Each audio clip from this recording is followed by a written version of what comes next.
দেশে এবং দেশের বাইরে এই মুহূর্তে যারা আমাদের সাথে সংযুক্ত আছেন সবাইকে স্বাগত জানাচ্ছি ভয়েস মেরিনার লাইভ স্টুডিও। বিজয়ের মাস উপলক্ষে আমাদের নিয়মিত আয়োজন ৭১ স্মৃতি অনুষ্ঠান। আজকে আমাদের সাথে আছেন এই জনপদের সন্তান, বীর মুক্তিযোদ্ধা ডক্টর মোহাম্মদ মাহবুবুল আলম। জনাব মাহবুবুল আলম, আপনাকে স্বাগত জানাচ্ছি আমাদের ভয়েস মেরিনার লাইভ স্টুডিও। আপনাকে ধন্যবাদ। জনাব মাহবুবুল আলম, আমরা জানি আপনি একজন বীর মুক্তিযোদ্ধা ছিলেন এবং আপনি একটি সম্ভ্রান্ত পরিবারের ছেলে। স্বভাবতই কোনো ধরনের অভাব কিংবা কোনো ধরনের দুর্ভিক্ষ আপনাকে ছুঁতে পারেনি, তারপরও আপনি ৭১ যুদ্ধে গিয়েছেন। আমাদেরকে একটু কি বলবেন আপনি কেন মুক্তিযুদ্ধে অংশগ্রহণ করেছেন?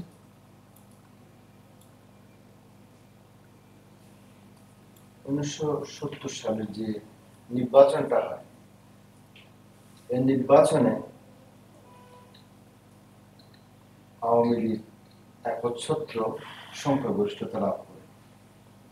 আমি তখন মেডিকেল কলেজের ৩য় বর্ষের ছাত্র, চট্টগ্রাম মেডিকেল কলেজে। জি। এখন সংখ্যাগরিষ্ঠতা লাভ করার পরে যেটা প্রয়োজন, যেটা সরকারের, সেটা হলো যে যারা সংখ্যাগরিষ্ঠ তাদের হাতে দায়িত্ব উঠিয়ে দেওয়া সরকারের দায়িত্ব।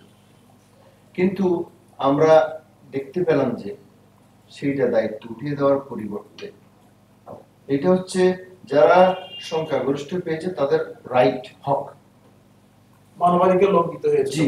এরপরে তারা যখন এটা নিয়ে বিভিন্ন রকম তাল বাহানা শুরু করলো, একাধিকবার বঙ্গবন্ধুর সাথে তারা মিটিং করতে শুরু করলো, আর এদিক দিয়ে সেই সুযোগে অস্ত্র আমদানি শুরু করলো। আমি তো পেপার রেগুলার করতাম। পশ্চিম পাকিস্তান থেকে পূর্ব পাকিস্তানে অস্ত্র আমদানি শুরু হয়েছে। ওদের একটা প্ল্যান ছিল। জি, প্ল্যানই ছিল। এবং তখন ভুট্টো সাহেব, ওনার টোটাল উনি পেয়েছিলেন ৮২টা সিট, আর বঙ্গবন্ধুর আওয়ামী লীগ পেয়েছিল ১৬২টা সিট, ৩০০ সিটের মধ্যে ওভারঅল মেজরিটি। এবং তখন ইয়ে বললো যে ভুট্টো যে আমিও ওয়েস্ট পাকিস্তানের মেজরিটি। এখন প্রশ্ন হচ্ছে যে যদি এই ওয়েস্ট ইস্ট দুটো মিলে যদি একটাই পাকিস্তান হয়, এটা যদি একটি সংবিধানের অধীনে হয়, তাহলে দুইটা মেজরিটি পার্টি হতে পারে না, একটাই হতে হবে। এটা ছিল তখন ইয়াহিয়া খানকে লারকানায় বসিয়ে ভুট্টো তখন বিভিন্ন রকম বুদ্ধি দিতে শুরু করলো। তখন ভুট্টোর কথা উনি শুনলেন, ইয়াহিয়া খান। তখন বঙ্গবন্ধু বলছেন আমাদেরকে তুমি পার্লামেন্টে বসতে দাও, আমাদেরকে বসতে দাও। এখন আমাদেরও ইয়ে ছিল যে আমারও একটা চিন্তাধারা ছিল যে ঠিক আছে, যদি উনি চালাতে না পারেন ৪ বছর পর আবার ইলেকশন হবে। কিন্তু তারা সেটা করে নাই। তারা কি করেছে, তারা ভয় পেয়েছে যে ভুট্টো বলেছে যে এখানে ওনার যে ৬ দফা এইটাতে পুরাপুরি ভাবে সেন্ট্রাল গভর্নমেন্টকে অস্বীকার করা হচ্ছে। কেমন আসলে বঙ্গবন্ধু তখন আসলে এইটা এইভাবে করতে চাননি। উনি চেয়েছিলেন শুধু বাঙালির অধিকার, ইস্ট পাকিস্তানের জনগণের অধিকারকে চেয়েছিলেন। কিন্তু তারা কি করেছে, এইভাবে আস্তে আস্তে সময় দিতে থাকে, মিটিং করে, কিন্তু করে দেয়। অবশেষে ৭ই মার্চ রেসকোর্সের ময়দানে বঙ্গবন্ধুর ফাইনাল ঘোষণা হলো। এইটাতে করার পরে আমি অবশ্যই অনুপ্রাণিত হলাম। দেখলাম যে আপনি কি তখন ছাত্র রাজনীতির সক্রিয়? না, আমি অ্যাক্টিভ রাজনীতি করতাম না, আমি ছাত্র, ভালো ছাত্র ছিলাম, লেখাপড়া মেডিকেল স্টুডেন্ট। হ্যাঁ, দেখলাম যে এটা তো একটা অধিকার আদায়ের আন্দোলন হচ্ছে, এটা কেমন কথা হলো। কারণ আমি আগে অবশ্য পাকিস্তানি রাজনীতির ইতিহাস আমি জানতাম। হ্যাঁ, বিগত এর আগেও স্বাধীনতার আগে ২৪ বছরে শুধু একবার বাঙালি থেকে, বিশেষ করে সোহরাওয়ার্দী সাহেব প্রাইম মিনিস্টার হয়েছিলেন, ওনাকেও অল্প কয়েকদিনের জন্য পুরা টেনিও তারা কাটাতে দেয়নি। হ্যাঁ, ওনাকে সরিয়ে মেজর জেনারেল ইস্কান্দর মির্জা সে ক্ষমতা দখল করে, ওকে সরিয়ে আইয়ুব খান ক্ষমতা দখল করে। আমরা কোনোদিন এককভাবে আমরা একটা টেনিয়র কাটাতে পারিনি, এগুলো আমাকে অনুপ্রাণিত করেছে বলে আমাদের তো অধিকার থেকে বঞ্চিত করছে। তখন বঙ্গবন্ধুর এই জন্য ঘোষণা এইটাতে আসলে আমি খুব অনুপ্রাণিত হই। তখন মনে মনে চিন্তা করতে থাকলাম কি করা যেতে পারে। আমি তখন আর্ম ট্রেনিং জানতাম, আমি একটু ভালো স্পোর্টসম্যান ছিলাম, সাহসী ব্যক্তি হিসাবে অনেকটা স্বপ্রণোদিত হয়ে যখন 25 মার্চ, তখন 25 মার্চে আমাদের মেডিকেল কলেজেই ছিল ছাত্রদের, সমস্ত ছাত্রদের কন্ট্রোল রুমটা এখানেই ছিল। আমি তখন সরাসরি কন্ট্রোল রুমে এসে রিপোর্ট করলাম। ওখানে দিয়েছে আমাদের সব ক্লাস ফ্রেন্ড বন্ধুরাই আছে তখন, যাকে তখন এইভাবেই আমি সরাসরি মুক্তিযুদ্ধে এসে জয়েন করছি। 25 মার্চ থেকে শুরু করেছি আমি। তার আগে সক্রিয়ভাবে আমি কোনো রাজনীতি 25 মার্চ ঢাকা তো ক্র্যাকডাউন হয়েছিল। হ্যাঁ, ক্র্যাকডাউন। এরপরে তখন কন্ট্রোল রুমের একটা কি, কন্ট্রোল রুমের মধ্যে আমাদের কিছু ছেলেরা এর আগে এই আব্দুর রহিম আর্ম হোম একটা ছিল, যেটা আন্দরকিল্লা ছিল, ওইটা লুট করা হয়েছিল পিছন দিকের ভেন্টিলেটর ভেঙে। তো কিছু কিছু কয়েকটা অস্ত্রের বাক্স বের করে নিয়ে আসছিল। ওর ভিতরে ছিল যে একটার মধ্যে বাট রাইফেলের, একটার মধ্যে ব্যারেল, স্প্লিট টাইপের ছিল। আসলে এমন অবস্থা ছিল, আমরা বাঙালিদেরকে এই 24 বছরের ভিতরে কেউ যদি একটা অস্ত্র চাইতো সহজে অস্ত্রের লাইসেন্স দিত না, আমরা জানি না। যখন এগুলো খোলা হলো তখন একজনে বাট নিয়ে দৌড় দেয়, আরেকজনে ব্যারেল নিয়ে দৌড় দেয়। তারা জানেন যে বাট ব্যারেল যোগ করতে হবে, সাথে একটা কক যেটা আছে ওইটাও যোগ করতে হবে, জানতো না। যাকে তখন এইভাবে এগুলো কিছু কিছু যেমন টুটু রাইফেল, বিশেষ করে ডিস্ট্রিক্টদের বাড়িগুলো আমরা রেড করেছি, রাইফেল কিছু পিস্তল এগুলো আমরা জোগাড় করেছি তখন আর কি। তো টুটুপুর রাইফেল আমার কাছে একটা ছিল 18 বুলেটের, ওই ইয়ের থেকে জোগাড় করছিলাম। একজন বাক্সলি পেইন্ট ছিল না, ওর মালিকের বাড়িতে আমরা 3টা রাইফেল এবং 4টে রিভলভার। তখন আমরা মোটামুটি প্রস্তুতি আমাদের এই দেশকে স্বাধীন করতে হবে এবং হানাদার বাহিনীর বিরুদ্ধে লড়তে হবে, এটা আমরা মানসিকভাবে প্রস্তুত। জি জি, কন্ট্রোল রুম থেকে আমরা এটা রেড করে এগুলো কিছু অস্ত্র জোগাড় করেছিলাম। কিন্তু আসলে জোগাড় কর যতদিন আমি পুরোপুরিভাবে ট্রেনিং নেইনি, জানতাম না যে যুদ্ধটা কি। হ্যাঁ, তবে সাহস ছিল বুকে, হ্যাঁ ফাইট করব এই আমাদের অধিকার অর্জন করার জন্য।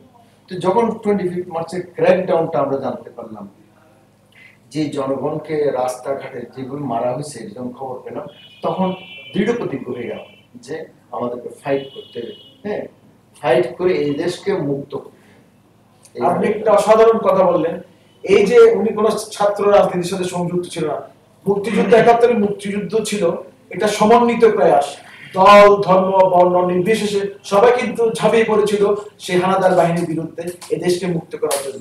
জনাব আলম, তার পরবর্তীতে আপনার যে যুদ্ধে যাওয়ার প্রস্তুতি, মোটামুটি একটা প্রাইমারি আপনি একটা ইন্ট্রোডাকশন দিলেন, এরপরে আপনি যে প্রশিক্ষণের প্রয়োজন একটা যুদ্ধে যাওয়ার জন্য, এটা কিভাবে আপনি এরপরে যে ইয়েতে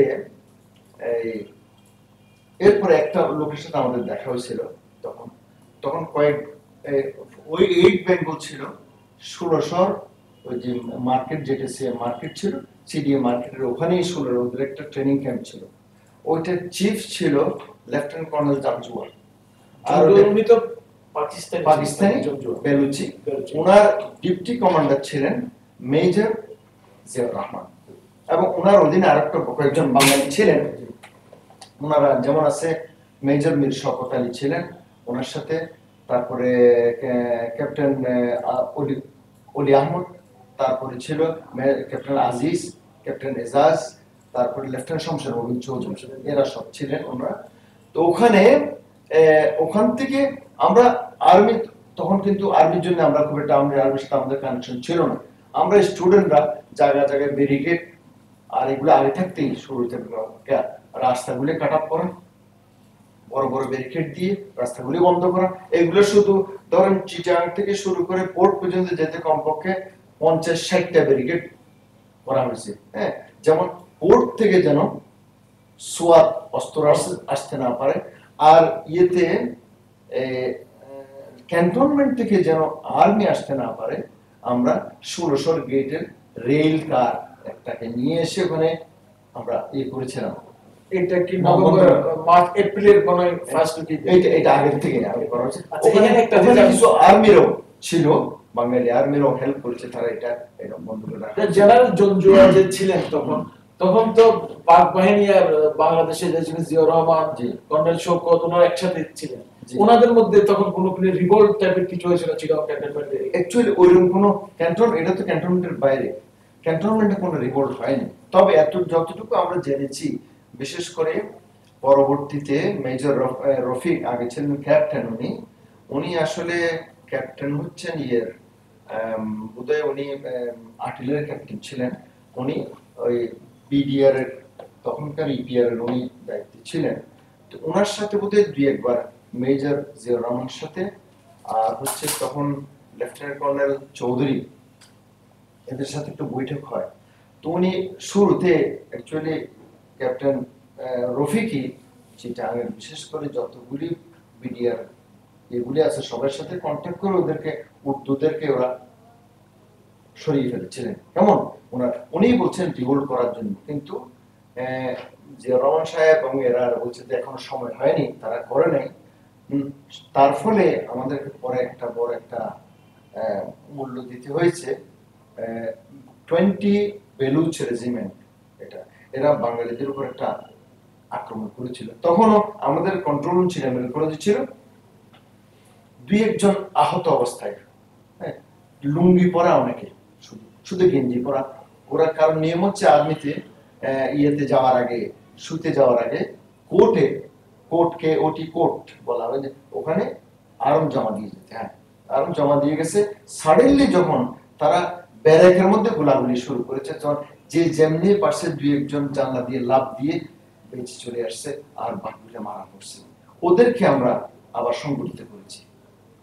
সর্বপ্রথম আমার যেটা কাজ আমি করেছি সেটা হচ্ছে যে আমার একজন ওয়ার্ড মাস্টার, সে খুব ইন্টারেস্টেড, একটা জিপ নিয়ে কিছু খাবার দাবার নিয়ে, রুটি আর ডাল নিয়ে আমরা গিয়ে ওই 1600 রেল গেট যেটা আছে রেল, ওখানে যে পুরোপুরি রেল লাইনের পাশাপাশি কিছু কিছু ট্রেন্স করে ওখানে এই আর্মিগুলিকে যেসব রাইফেল আমাদের ছিল, রাইফেল হাতে দিয়ে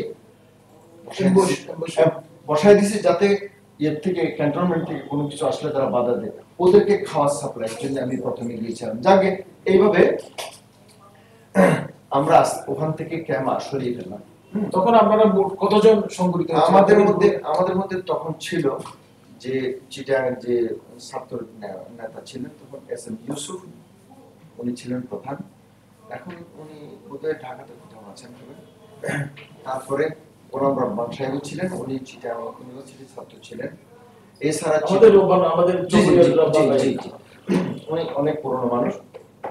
তারপরে চিটাগাং কলেজের কয়েকজন ছিল, বোরহানুদ্দিন, তারপরে রবিউল কোচি মারা গেছেন কিছুদিন আগে, তারপরে হচ্ছে যে আরেকজন মারা গেছেন শওকত হাফিজকার রোশনি। এরকম বেশ কিছু আমরা অন্তত 25 থেকে 30 জন। আপনাদের যে ট্রেনিংটা আপনারা কখন শুরু করলেন? সামরিক ট্রেনিং তো দরকার, যুদ্ধের আগে যে প্রস্তুতি, আপনাদের যে টেকনিকগুলো আমরা কিছু গাড়ি হাইজ্যাক করলাম, পিকআপ, আর কিছু প্রাইভেট কার, আর কিছু আলু, চাল, টমেটো, এগুলো সব চেরমেল করে কয়েকটা রুমের মধ্যে রাখলাম। এগুলো নিয়ে আমরা খাওয়া দাওয়া করতাম। এগুলো সব উঠিয়ে আস্তে আস্তে এখান থেকে শুরু করলাম। কারণ অলরেডি শুনলাম যে ওই রেল কাটটা ওরা এটা আর্মি এসে এটা ভেঙে দিয়েছে। তখন চিন্তা করলাম যে এই ছোট ছোট দুই একটা গ্রেনেড আর কয়েকটা আর্মি কিছু করা যাবে না। ওখান থেকে রওনা হয়ে আমরা আসলাম হাটাজারি স্কুলে বা মাদ্রাসাতে আমরা স্টেশন করব। তখন আমাদের জন্য কয়েকটা আর্ম পাঠিয়েছে রামগড়, ওখান থেকে নতুন এসএলআর, কয়েকটা এসএলআর পাঠিয়েছে, আর কতগুলি চেকস্লোভাকিয়ান স্ট্যান্ডগান, একেবারে ব্র্যান্ড নিউ, সাথে বেয়নেট, এত সুন্দর বেয়নেট।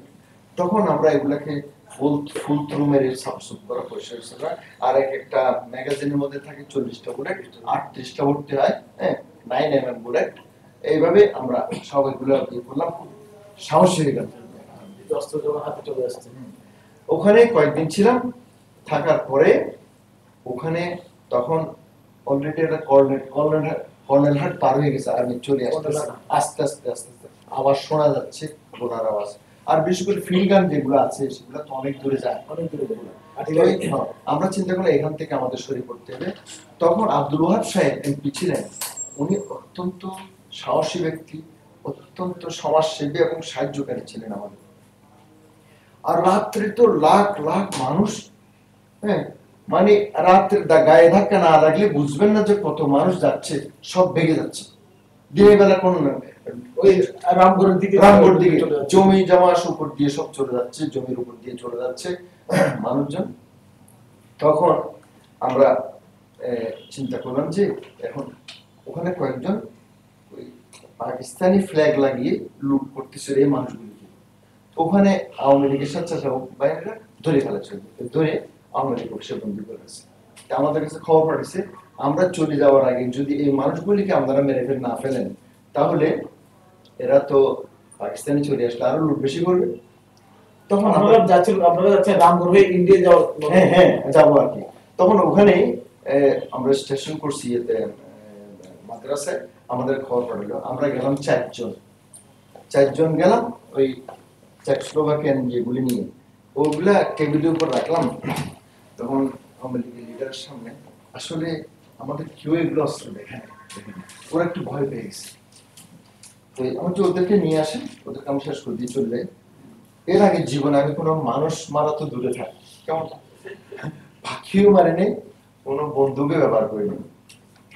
যাকে এখন ওরা এটা দেখে আজকে স্থগিত থাক, হ্যাঁ এটা আর সময় পাবো,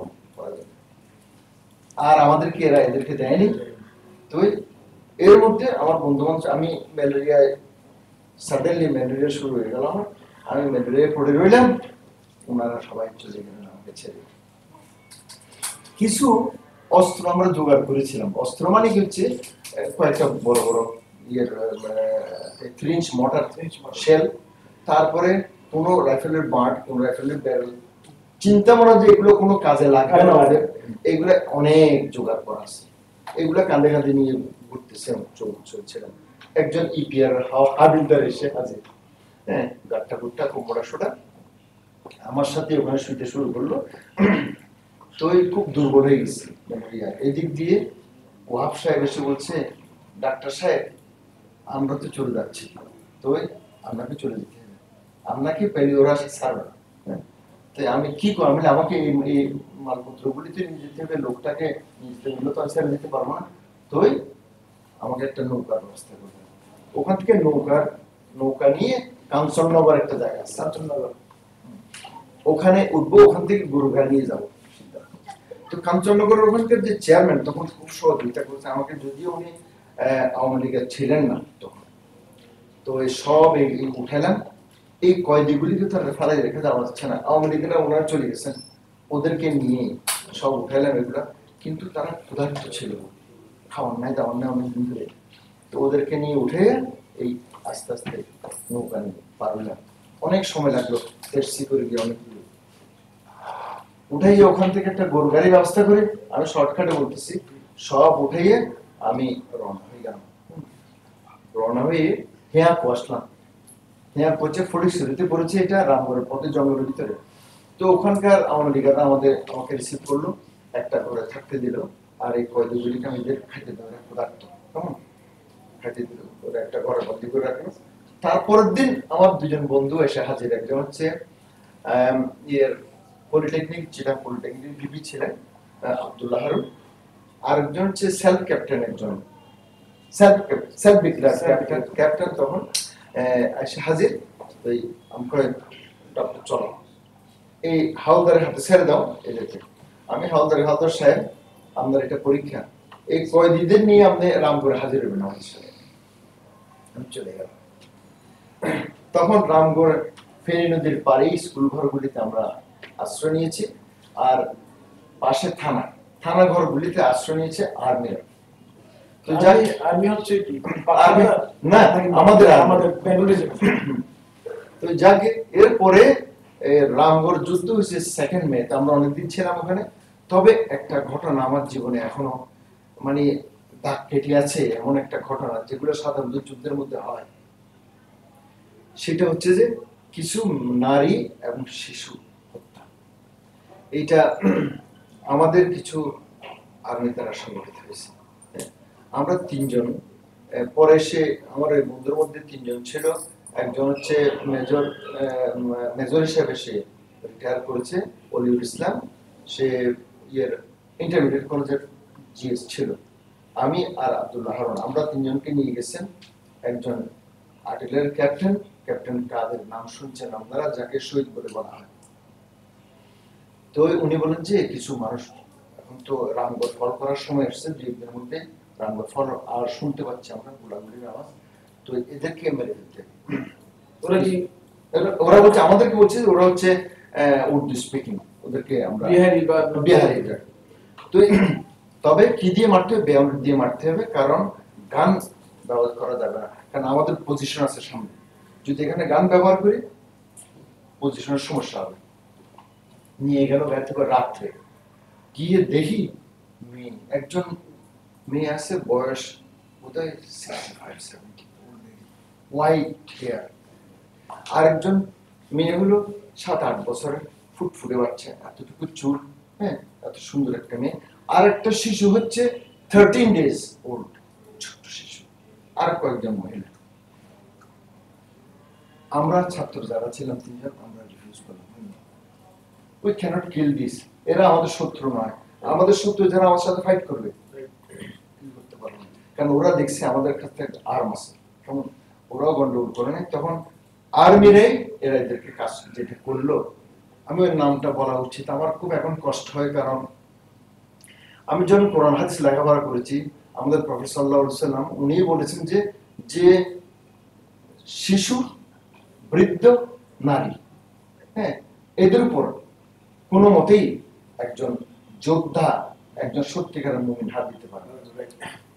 আমরা গাড়িতে বসে রইলাম, আমাদের সামনে কবর খোঁড়া হলো বড় করে, আর্মিরাই করলো ওই বেলচা দিয়ে। ওঠার পরে এদেরকে যে মেরেছে সে ছিল আগরতলা কনস্পিরেসির একজন আসামি, মাহফুজুল বাড়ি, এয়ারম্যান ছিলেন। সে একজনকে চুলে ধরে ফেলায় এখানে ছুরি দিয়ে, কিন্তু মরে নাই, একটু রক্তপাত আছে। আমার সবচেয়ে বেশি যেটা মনে দাগ কাটছে সেটা হচ্ছে যে এই ছোট্ট শিশুটাকে চাইনিজ বেয়নেট দিয়ে বোধহয় 12-13টা ফুটো করা হয়েছে, কিন্তু আওয়াজ করছে, কাঁদছে, আওয়াজ হচ্ছে তার। সব একটা একটা টেনে টেনে করতে ফেলাতে শুরু করলো। মেয়েটাকেও টান দিয়ে ফেলালে, মেয়েটা চিতের চোখ খোলা, মরে নাই। বালির চোখ মাটি দেওয়া শুরু করলো, সে মুখের থেকে মাটি সরাচ্ছে, মাটি ছাপা দিয়ে চলে আসলাম। আসলে এটা তো খুব একটা আমার একটা বিরূপ একটা ধারণা, এরকম কেন করলো?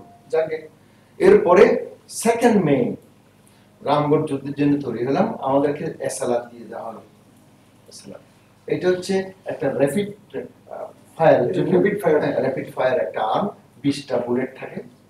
তো আমরা 4-5 জন ছাত্র আর একজন এলএমজিম্যান ধরলাম, আর্মির আমাদের আর্মি যারা জায়গা জায়গায় যুদ্ধ করছে, মাহালছড়ি, মানিকছড়ি, এসব জায়গাতে। ও এর মধ্যে ক্যাপ্টেন কাদের মারা গেল মাহালছড়িতে, একটা খাদ পাড়ে থেকে নিচে থেকে মিজোরাম ফায়ার করে দিয়েছে, যাকে তো আল্লাহ তাকে ক্ষমা করুন। এই 2 মে আমরা রেডি হলাম, একটা বাংকারের মধ্যে এলিমেন্টটা রাখলাম আমরা। রামগড় অপারেশনের জন্য, জি, রামগড় অপারেশন 2 মে। রামগড়ের এই অনেকটা ফ্রন্ট সাইড, এটা ফ্রন্ট সাইড, এটা হচ্ছে ফেনী নদীর পারে। ফেনী নদীটা বেশি হলে 25 মিটার, হ্যাঁ, এতটুকু পানি হয়, অত বেশি হলে একটু হবে যখন জোয়ার হয়। ওই পারে হচ্ছে সাবরুম, ইন্ডিয়ান সাবডিভিশন। তারপরে আমরা তখন আস্তে আস্তে ঘোরাঘুরি শুরু হলো। আমাদের আগে কিছু আগে একটা ইটের ছিল, ইট টালিয়ে করে রাখা হয়েছিল বাস করে, ওখানে পিজে একটা মিডিয়াম মেশিন গান বসিয়ে আমাদের 2-3 ছাত্র, রব্বান ভাই ওখানে ছিলেন, হ্যাঁ ওটাতে ছিলেন উনি। তো ওখানে তারা ছিল, কিন্তু আমাদের বিরুদ্ধে যারা ফাইট করেছে তার হচ্ছে 3rd কমান্ডো ব্যাটালিয়ন পাকিস্তানি আর 24 এফএফ। এফএফ মানে ফ্রন্টিয়ার ফোর্স। ফ্রন্টিয়ার ফোর্সের সমস্ত আর্মিরা হলো আপনার পাঠান। তারা অত্যন্ত সাহসী হওয়ার কারণ হচ্ছে যে তাদের একটু গ্রে ম্যাটার মোটা। তারা মনে করে যে বুলেটে আমার নাম লেখা আছে ওই বুলেটটা স্যার আমাকে কেউ আঘাত করতে পারবে না। ওরা ওদের এত লম্বা লম্বা মানুষ তো, আর্মটা এতটুকু আর্ম তো মনে হচ্ছে খেলনার মতো ওদের হাতে। ওরা ফায়ার করে মানে অটোমেটিক ফায়ার দিয়ে দৌড়ে আসে, শুয়ে যায়, আর দ্বিতীয় দৌড়ে আসে, এত স্পিড আগায় ওরা। তাই আমরা ওরা একটা ওই দেখছি যে একটা এর মধ্যে ওরা ওখানে একটা রকেট লঞ্চার দিয়ে ফায়ার করেছে। করেছে তখন এগুলো ফেলাই দিয়ে আমরা ব্যাক করে চলে আসছে। এখন আমরা বর্ডার মধ্যে এর মধ্যে আছি পারে। তো স্কুল ঘরগুলিতে এর ভিতরে আর ইয়েতে থানার মধ্যে পেট্রোল দিয়ে দিচ্ছে। আমি যে পেট্রোল দিয়ে দিছে ওনার নাম বলি, আমি ওনার কোনো গিবত করছি না, উনি এখন উনি হচ্ছে colonel Oli Ahmad. At that time he was captain. এবং উনি মনে করেছেন তারা আসলে যেন থাকতে জায়গা না পায়, কিন্তু আর্মিরা যে কোনো জায়গায় থাকতে পারে, কিন্তু ওইটা ওদের জন্য আরো সোনায় সোহাগা। আগুন দেখা যাচ্ছে, যখন ওরা ফায়ার শুরু করছে ওরা মনে হচ্ছে ওদের ফায়ারে আগুন লেগেছে, ওরা আরো স্পিড দিয়ে গেছে।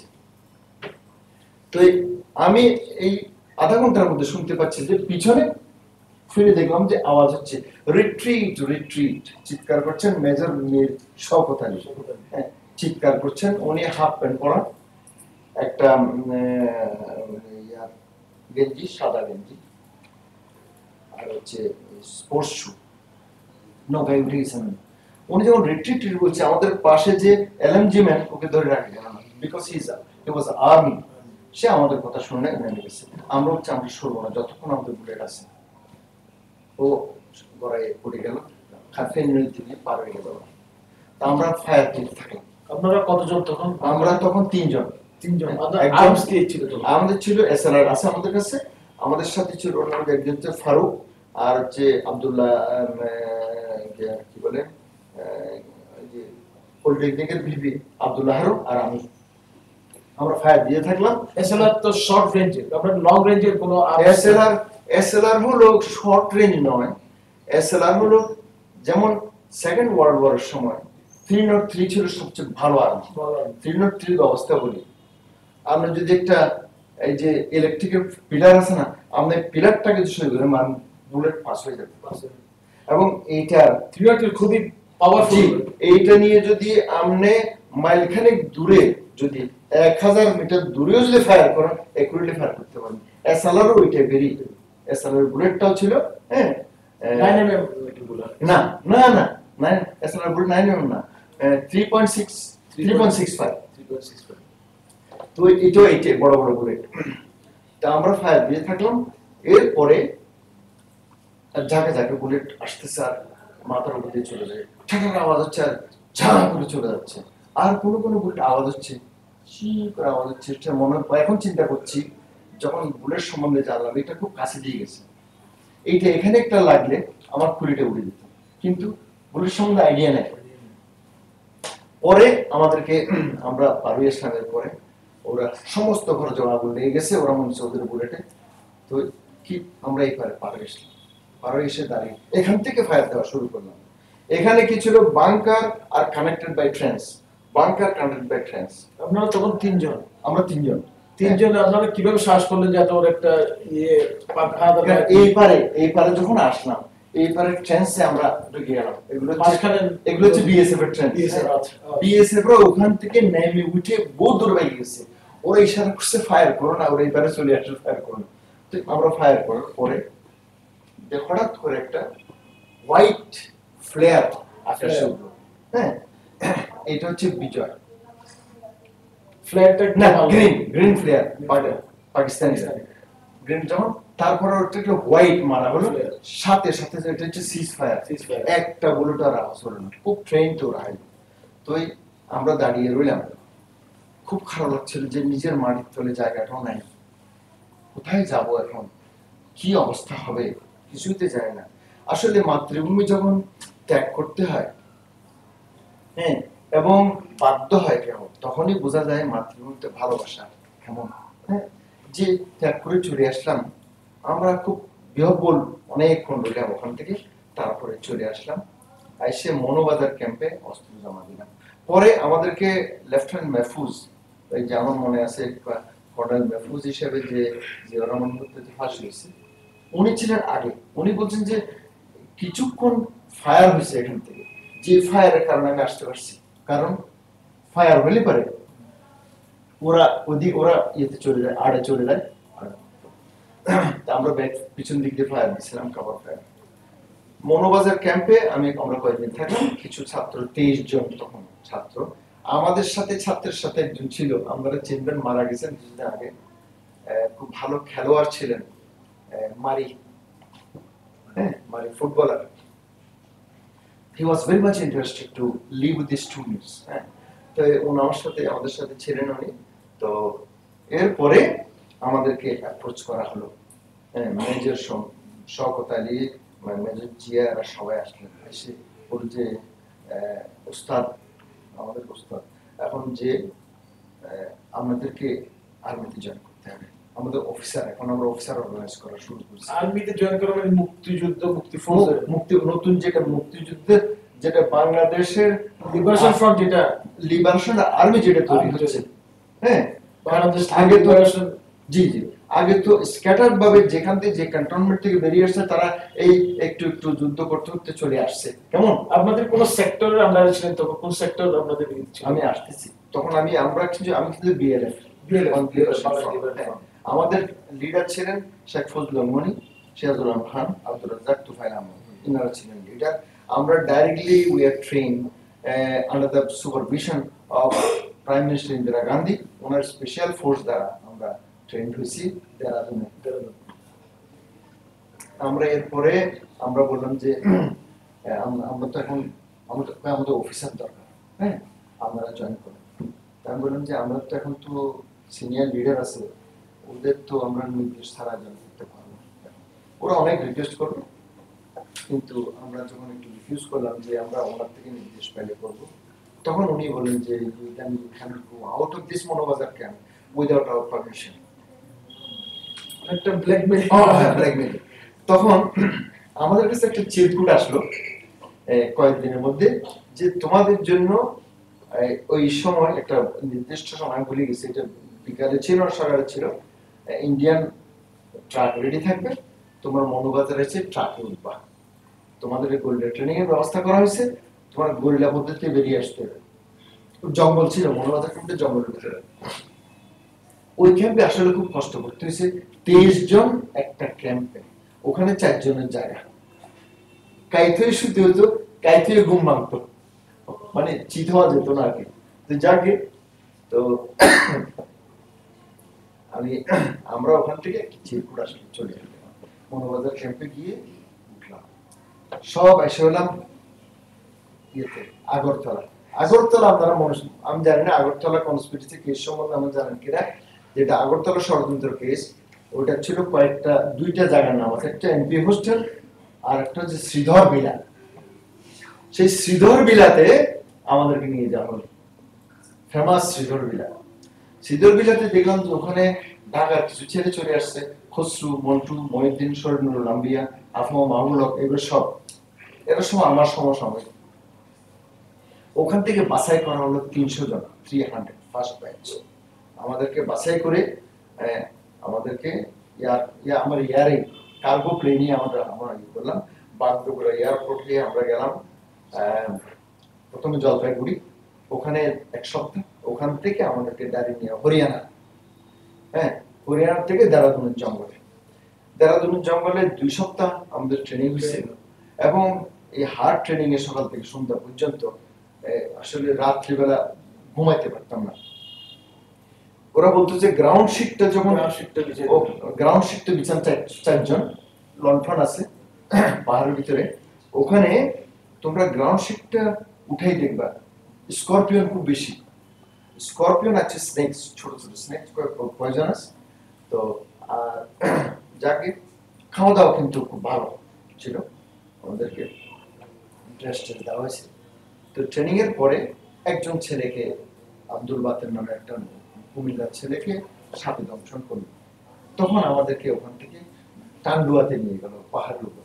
যেন ভালো আমাদেরকে আপনারা ট্রেনিং করার পর আমাদেরকে যদি আরেকটা অপারেশনের কথা বল, যেটা আমাদের সময় খুবই আচ্ছা ঠিক আছে।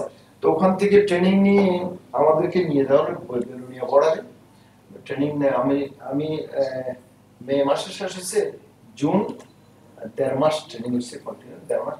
আমি জুলাই মাসেই আমাকে ইনফিল্ট্রেট করানো হলো।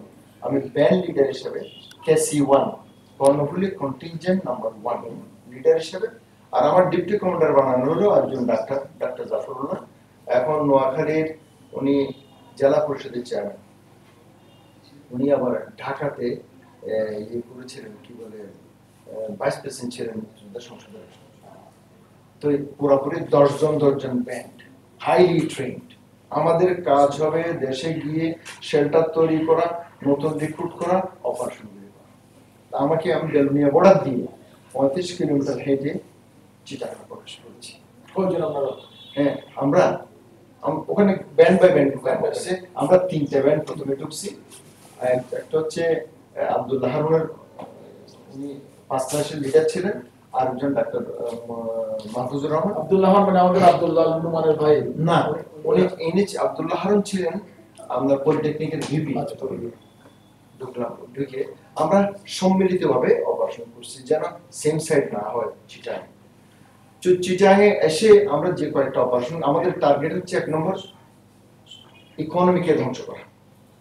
কারণ মানুষ মারা, যদি জনজনের মানুষ মারতে গেলে যে সময়টা ব্যয় হবে, ইকোনমি ধ্বংস করলে এটা নষ্ট হবে, এটা সরকার অচল হয়ে যাবে। তাইলে ইকোনমিক যেগুলো প্রোডাকশনের যে বড় বড় কারখানাগুলি আছে, এগুলো ধ্বংস করতে হলে কি করতে হবে? ইলেকট্রিসিটি ধ্বংস করতে হবে। ইলেকট্রিসিটির দিকে নজর দিলাম প্রথমে। আমি ব্যক্তিগতভাবে একটা পাইলন টাওয়ার, যেটা 11,000 ভোল্ট পাস করে আগ্রাবাদ, ওইটা উড়িয়ে দিলাম। আর একটা হচ্ছে যে চিটাগাং মেডিকেল কলেজে হসপিটালে গেলাম, গিয়ে কার্ডগুলি বানালাম আমাদের ছেলেদের জন্য। তখন চিন্তা করলাম যে যদি স্কুল কলেজ নর্মালি চলতে থাকে, বিদেশে ওরা প্রচার করবে যে দেশ তো ঠিকই চলছে, তখন এই ছেলেদেরকে কিভাবে এর থেকে বের করা যায়। একটা চিঠি কে যেন একটা লিখেছে ব্রিগেডিয়ার জেনারেল মুক্তিযোদ্ধা, তখন এখানে লিখেছে যে ছাত্রদেরকে তোমরা যত তাড়াতাড়ি পারো এইটা এদেরকে সরকারকে ডিনাই করে ওই পারে চলে যাও। এই সুযোগটা আমি নিলাম। আমি চিন্তা করছি হোস্টেলে একটা প্রথমে একটা মনে করলাম যে গ্যালারিতে ফোটাবো। তো গ্যালারিতে ফোটার ছেলেগুলি মারা যাবে, কারণ স্বাভাবিক কথা, জনগণ মারা গেলে ওরা আমাদের এগেস্টে চলে। তখন কি চিটাগাং পাকখানাদের বাহিনীর কন্ট্রোলে ছিল? পুরো কন্ট্রোলে। আমি তো ওগুলো সব চিটাগাং, তখন তো কোথায় জুলাই মাসের লাস্টের দিকে। তখন সিদ্ধান্ত নিলাম যে আমাদের হোস্টেলের 4 তলার নতুন বিল্ডিং, হ্যাঁ, নতুন বিল্ডিং আমি পাবো। নিচের দিকে যদি আমি ইয়ে দিয়ে প্রেসার চার্জ দিয়ে করি, তাহলে নিচের তালাগুলি ক্ষতিগ্রস্ত হবে, ছেলে মারা যাবে। আমি কি করলাম, তখন একটা রুমকে টার্গেট করলাম, আর একটা ছেলেকে নিলাম, মারা গেছে ছেলেটা। সে ছিল উর্দুতে কথা বলতো, তার নাম ছিল মিং লুইন। ওর যার নাম হচ্ছে ইকবাল, আমার ক্লাস ফ্রেন্ড ছিল বর্মা। তাকে সাথে রাখতাম কারণ ক্যামোফ্লাজের জন্য। সে উর্দু কথা, উর্দুর সাথে মিশত, সে আমার জন্য খুব বেশি সেফটি ছিল। তাকে নিয়ে একদিন শুনতে শুধু 2টা জিসি স্ল্যাব বলা হয়, এগুলো highly explosive, 26,000 feet per second igniting velocity. তারপরে এই 2টা জোড়া দিয়ে একটা কনকুশন চার্জ বলা হয় এটাকে, দেওয়াল 2 দেওয়ালে দিয়ে মধ্যে কর্ডেজ দিয়ে জোড়া দিয়ে দেওয়া, ইয়ে বন্ধ করে দিয়ে 10 মিনিটের ফিউজ দিয়ে এটা আমি নিচে চলে আসলাম। ওটা লাগাই দিয়ে যখন ফিউজ চালাই ঘুরে ধরে আসি। চিন্তা করলাম যে এইটা যখন বাস্ট হবে, আগে আমাকে ইয়ে তৈরি করে রাখতে হয়, কনভেনশন কিভাবে আফটার এফেক্টটা কি হবে, ভাগবো কিভাবে। কারণ আমাদেরকে রেস্কিউটা আমাদের শেখানো হচ্ছে হিট এন্ড রান। কারণ আমি যদি ধরা পড়ি, হ্যাঁ, আমাকে তো টর্চার করলে অনেক কথা বেরিয়ে যাবে। তখন চিন্তা করলাম যে যখন বাস্ট হবে, ছেলেরা দৌড়াদৌড়ি করবে, এই সময় আমিও ফাঁকে বেরিয়ে যাবো, আর আমাকে কেউ লোকেট করতে পারবে না। আর আমাদের নিচের তলায়, হোস্টেলের নিচের তলায় ছিল রাজাকার ক্যাম্প। ঠিক আছে, তখন অপেক্ষা করতেছি, 2 তলায় এসে 1.5 মিনিট হয়েছে। তা আমার রুমমেট, আমি 1 নম্বর ব্লকে ছিলাম, রুমমেট 2জন ছিল, খুব নিরীহ ছেলে, গ্রামের ছেলে। চিন্তা করলাম যে এখানে তো কমিশনার বাংলোর থেকে এখন আর্মি চলে আসবে, মারধর করবে, তখন ওদেরকে একটু বলে যাই। ওরা সন্দেহ করতো কিন্তু সাহস করতো না। বলি ভাই ঘুম ফুটবে শুনতেছি, কেমন আপনারা 10 মিনিটের ভিতরে রেডি হয়ে হোস্টেল ত্যাগ করো, এই কথাটা বলছি। কিন্তু ওরা ভাবতে পারে নাই, এটা যখন বাস্ট হচ্ছে, যখন প্রচন্ড আওয়াজে বাস্ট হচ্ছে, তখন দেখি যে কোনো দৌড়াদৌড়ি নিয়ে ছেড়ে দেবে, সব চোখের ভিতরে ঢুকেছে। আমি তখন আর দেরি না করে চলো ভাগো, খুব স্পিডে দৌড়ে মেন সিঁড়ি দিয়ে নামছি। রাজাকার যেগুলো ছিল ওরা হোস্টেলের পিছনে পাহাড় ছিল, পাহাড়ের মধ্যে ঢুকে গেছে, ওরা উপর দিকে ফায়ার করতেছে। ওখান থেকে চিড়িয়াখানা কলেজের দিকে একটা পাহাড়ের দিকে রাস্তা আছে, চন্দ্রশ্বরী রোডের এই সাইডে হোস্টেলের পিছন দিক দিয়ে একটা রাস্তা আছে মেডিকেল কলেজের দিকে, ওটা নিয়ে দৌড়ায় মেডিকেল কলেজ চলে গেল। চলে গিয়ে চুল টুল সুন্দর করে আসছে, চলে আসলাম। তো এখন তারপর দিন তো খবর নিতে হয় কি হয়েছে।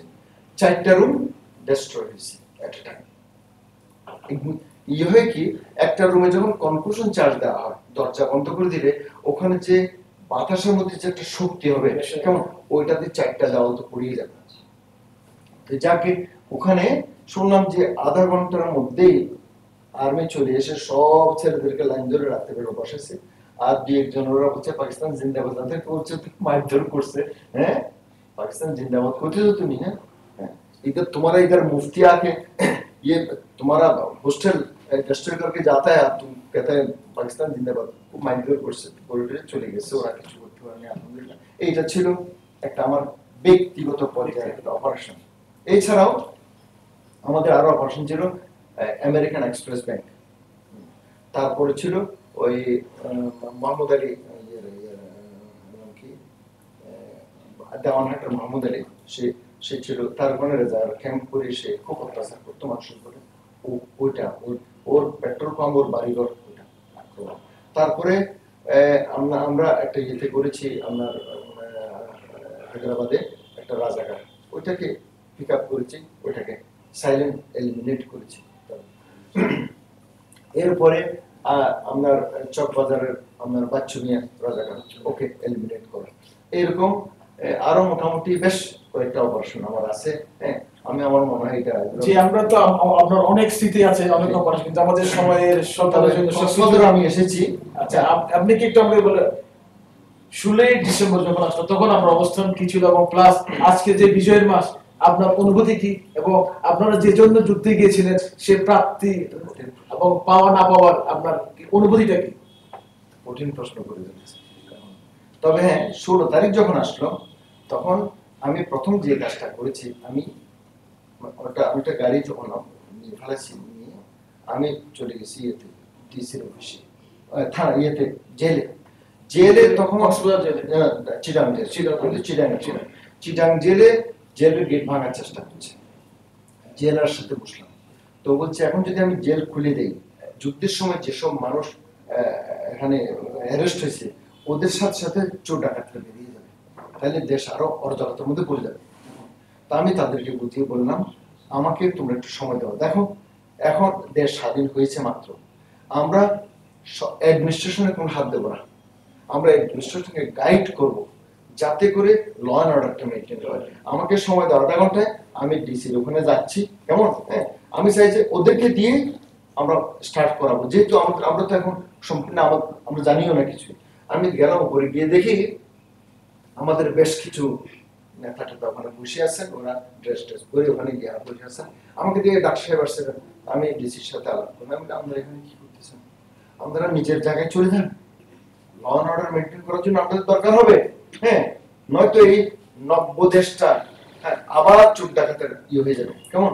তখন আমি ডিসি সাহেবকে বললাম যে আমি এখন কি, আমি একটা লিখিত দিয়ে পাঠিয়ে দেন ওই ইয়ের কাছে, যে লিস্ট ইমিডিয়েটলি লিস্টটা খুলে যেগুলো যুদ্ধের সময় এসেছে তাদেরকে যেন বেছে বেছে বাইর করে দেয়, বাইরে আর ইয়ে করা যাবে না, কিছু করানো ভেঙে মারা যাবে। এই কাজটা আমি করলাম। আর আমার যারা ইয়ে ছিল সাথে ছিল ওদেরকে কন্ট্যাক্ট করার চেষ্টা করলাম যে পথে পথে যার হাতে আর্ম পাইটা নিয়ে ফেলেন, নয়তো আমি তখন রিয়েলাইজ করেছি এগুলো ক্ষতিগ্রস্ত হবে। খুব একটা আমরা কিছু করতে পারিনি এই আর্মগুলি কালেকশনের ব্যাপারে। তারপরে অল্প দিনের মধ্যে আমাকে কোতোয়ালি চার্জ দিয়ে দেওয়া হলো। হ্যাঁ, আমি একটু পুলিশের সাহায্য পেলাম। আমি কোতোয়ালি থানাতেই বসতাম ল অ্যান্ড অর্ডার মেনটেন করার জন্য। খাতুনগঞ্জটাকে আমি রক্ষা করেছি। 8টার পর থেকে যাকে দেখা হবে স্পট ফায়ার, শুটিং, হ্যাঁ, নয়তো এটা লুট হয়ে কিছুই থাকতো না। এই কাজগুলো আমি করেছি তোমার। আর এখন যে আজকে বিজয় দিবস খুব সন্নিকটে, 43 বছর পার হলো, আমি আসলে বাইরে খুব একটা বেরোই না, দেখতে পাচ্ছেন তো। আমি এগুলা কি জন্য, আমি আসলে একেবারে নিরাশ নই, তবে নিরাশ সবচেয়ে বেশি যে আমাদের চরিত্রের মধ্যে যেসব অধঃপতন আসছে, অর্থাৎ দুর্নীতি, হ্যাঁ, আর হচ্ছে মুক্তিযোদ্ধা ভাইয়েরা অনেক সময় নিরাশ হওয়ার কারণে দুর্নীতির সাথে জড়িয়ে গেছে। কারণ যদি অমুক্তিযোদ্ধারাও যদি দেখা যায় যে হ্যাঁ বিভিন্ন জায়গায় এবং অ্যাডমিনিস্ট্রেশনের মধ্যে কেমন এমন এমন পোস্টে পৌঁছে গেছে এবং তাদের সহায়তায় মুক্তিযোদ্ধারা বিভিন্ন জায়গায় লাঞ্ছিত হচ্ছে, আর কোনো খোঁজই নেওয়া হচ্ছে না ওদের, এতে করে আর হচ্ছে দেশের যে অবস্থা যেভাবে এগিয়ে যাওয়া দরকার ছিল, দেশ অনেক কিছু করে আছে। আর সব জায়গাতে আমার মনে হয় অফিস আদালতে পিয়ন থেকে শুরু করে সবচেয়ে উচ্চ অফিসারটা পর্যন্ত কোথাও বোধহয় দুর্নীতির কোনো ইয়ে নাই, কি বলে দুর্নীতি হয় না তেমন কোনো জায়গা নেই। এইগুলো আমাকে খুব কষ্ট দেয়। মনে করেছিলাম দেশ স্বাধীন হবে, আমরা মাথা তুলে দাঁড়াবো।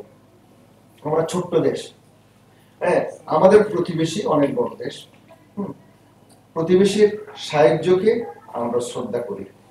হ্যাঁ, they can be our friend, that they cannot be our master. আমি বারবার এই কথা আমাদের একটা নিজস্ব শক্তি আছে, আমাদের আমি যখন বলি যে কিউবার মতো একটা যদি দ্বীপ, যদি আমেরিকার মতো একটা বিরাট একটা টিমের কাছে যদি দাঁড়িয়ে থাকতে পারে, আমরা কোনোদিন 22টা পরিবারকে সরিয়ে আর একটা শক্তির 100টা পরিবারকে কাঁধে নেওয়ার জন্য স্বাধীন করি। আমি মনে করি যে এই স্বাধীন মুক্তিযুদ্ধের মধ্যে দুটো জিনিস থাকতে হবে, একটা সততা, একটা দেশপ্রেম। সবচেয়ে আগে দেশ, তারপরে দল। এই যদি না থাকি আমরা আয় হতে পারবো না। আমার বয়স এখন নয়, আমি 68, কোন সময় হতে চলে যাই ঠিক নেই। তবে নিরাশা রয়ে গেছে, কিন্তু একেবারে নিরাশ নই। হয়তো সময় আসবে, নতুন প্রজন্মরা চিন্তা ভাবনা করবে কেমন যে এই মুক্তিযুদ্ধের সঠিক ইতিহাস নতুন প্রজন্মের জানা উচিত বলে আপনি মনে করেন? এটা তো সঠিক ইতিহাসটা তো অনেকে জানে, অনেকে বিভ্রান্ত হয়। বিশেষ করে কক্সবাজার সম্বন্ধে যদি আমি বলতে চাই, আমি কক্সবাজার 2বার আসছি। কালুরঘাট একটা চেক হতো, হ্যাঁ, তো এই কালুরঘাটে যখন চেক হতো আমার একটা ব্যাগ থাকতো, ব্যাগের মধ্যে আমি স্টেথোস্কোপটা উপরে রাখতাম। তো এটা হচ্ছে একটা কনভেনশন রাখছি, ওরা সব লাইন ধরে দাঁড়া করে খুলছে, আপ ডক্টর আপ যাইয়ে, আমাকে আর চেকিং নেই, চলে আসছে। হ্যাঁ, এই 2বার এসে খুব তালাশ করছি কোনো ছেলেকে পাই কিনা, একটা ইউনিট করে দেবো এখানে, কোনো একটা মুক্তিযুদ্ধ। জি, এই দেশ কত বছরের স্বাধীন হতে জানি না, আমি চিন্তা করি আমরা পড়ে যাবো, এরপরে আরো জেনারেশন আসবে, আস্তে আস্তে স্বাধীন করে, মানে 9 মাসে যে স্বাধীন হবে এটা আমরা চিন্তা করি, স্বাধীনতার মর্ম হয়তো আমরা বুঝতে পারতাম। তবে সত্যিকার ইতিহাস জানা দরকার। ধন্যবাদ জনাব ডক্টর মাহবুব আলম। সুপ্রিয় দর্শক শ্রোতা, আসলে মুক্তিযুদ্ধের স্মৃতিচারণ এটা ঘন্টার পর ঘন্টা বললেও শেষ হবে না। সুতরাং আমরা আজকে ওনার আলোচনার মাধ্যমে জানতে পারলাম যে মুক্তিযোদ্ধা ছিল যারা মুক্তিযুদ্ধে অংশগ্রহণ করতে, এখানে কোনো দল, মত, ধর্ম নির্বিশেষে সবার ঊর্ধ্বে থেকে মানুষ ঝাঁপিয়ে পড়েছিল এই দেশকে, এই দেশমাতৃকে স্বাধীন করার জন্য। সুতরাং আমি মনে করি এখনো সময় আছে, আমরা হয়তো একটা স্বাধীনতা পেয়েছি, কিন্তু আমরা সত্যিকারের মুক্তি এখন আমরা অর্জন করতে পারি নাই। নতুন প্রজন্ম আবার এগিয়ে আসবে এই দেশকে ক্ষুধা দারিদ্র মুক্ত একটা সোনার বাংলা গড়ার লক্ষ্যে। দর্শক শ্রোতা, আপনাদের সকলকে ধন্যবাদ জানাচ্ছি আমাদের সাথে থাকার জন্য। আগামীতেও আমাদের এই অনুষ্ঠান আপনারা উপভোগ করবেন। আমাদের সাথে থাকার জন্য লগ ইন করুন www.voicemerida.com।